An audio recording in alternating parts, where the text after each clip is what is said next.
Okay, good day po. Stop over tayo rito, no? Order tayo ng KFC. Bagong branch po ito sa Antipolo. Yan. Order po tayo para sa aking anak, no? Kanyang dinner, no? Ngayon gumamit po tayo ng e-scooter sa sobrang traffic. Buti na lang, kompleto tayo. Meron tayong motor, bisikleta. Ito, e-scooter. Ang ginawa po natin pinark lang po natin sa isang tabi. Pero medyo maluwang na rin ang traffic. Ito po, yan. Kinadena lang natin, yan. Basta mga ganyan, siguraduhin lang po natin na ikadena natin. Maraming mga kawatan sa panahon na to. Ito, malaking bagay din po itong scooter na to.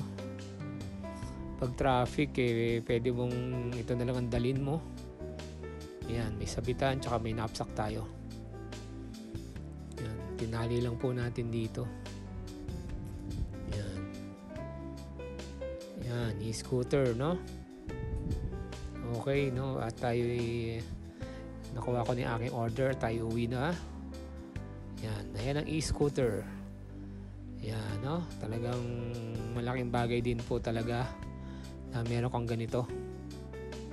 Nag-e-enjoy ka rin habang dala-dala mo siya. Ayos. Chill ride lang po tayo. Ayan, no? Ingat po.